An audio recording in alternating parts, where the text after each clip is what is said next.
What does it feel like to become poor after being wealthy?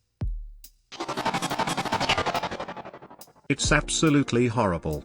I was 50, had recently sold my very successful car washes, had $1 in my checking account, the big house, kids in private school, and life was grand. I was focused on growing my other business, car wash equipment sales, when the manufacturer we represented lost a client that accounted 1/3 of our business. Hurricane Katrina hit, followed by several other hurricanes, and then the Great Recession. I had stopped taking a salary and started loaning the company money. I was determined to work through this.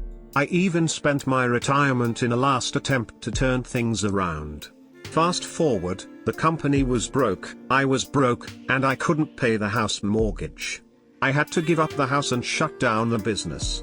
A personal bankruptcy soon followed, and then a separation from my wife of 30 years.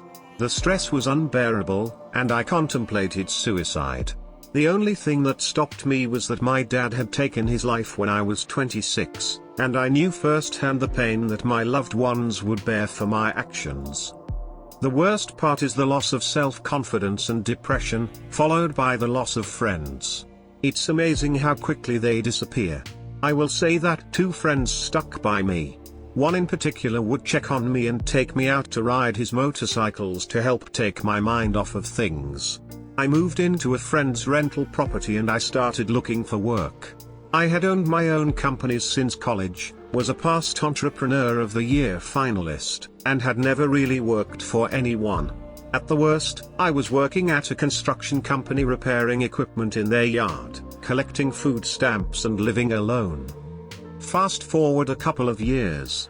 My wife and I got back together, we moved to Texas, and I took a job back in my industry, building car washes.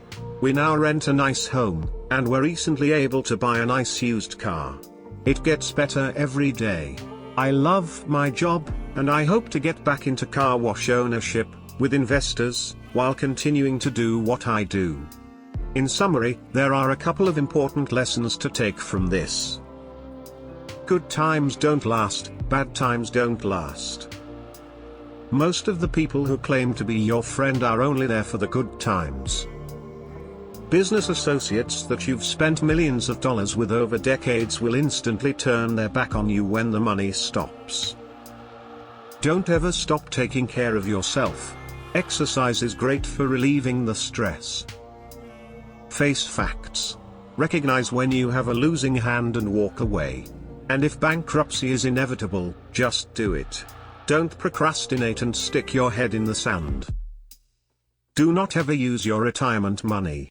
I used mine to try and save the company, and I am now 60 years old and starting over. Never stop believing in yourself. $350 million to zero in less than a year. Over the course of a decade, I built an international business with 3.5k employees. My partner was jailed in Europe for defrauding one of the countries out of $14 million in tax grants.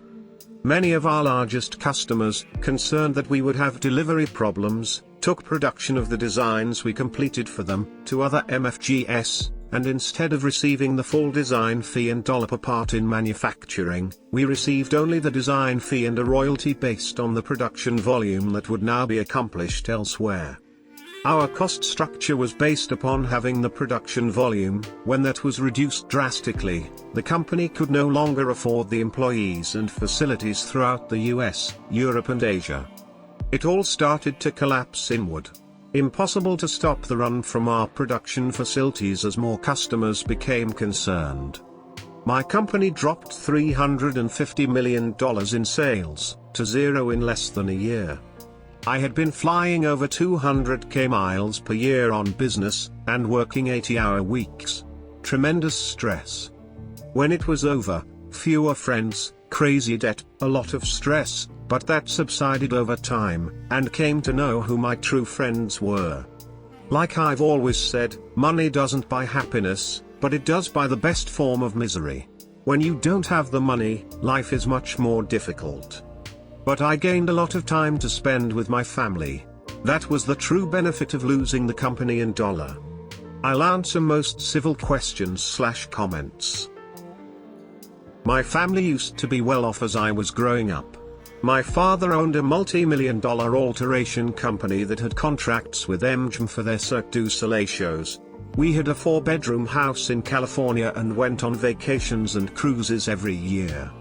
My father's friend betrayed his trust, which destroyed his company, leaving my family without an income.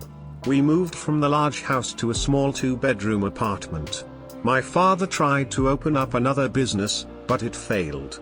On his second attempt, he was able to open up a relatively successful retail store in Vegas. It did reasonably well enough to support us, pay for the apartment I was living in and another 1-bedroom in Vegas where my parents stayed to watch over the business. After my father believed his business was stable, he moved me and my sister out to Vegas. He was able to purchase a 3-bedroom house and things were looking up again. Then the 2008 crisis hit and my father lost his business again, went bankrupt, and our house foreclosed upon. My parents sold everything they could, including their wedding rings, to pay the high rent placed upon them to live in the house a bit longer. We were able to obtain another 3-bedroom house in a low-income neighborhood after my father took out a loan. Overall, it was a gradual change over about 13 years. I just rolled with the punches. But as I grew up and was going towards college, I realized how many doors were actually closed to me because of financial issues. I became aware about money and how much it affects me today. I began thinking of everything with a monetary value and became more frugal overall.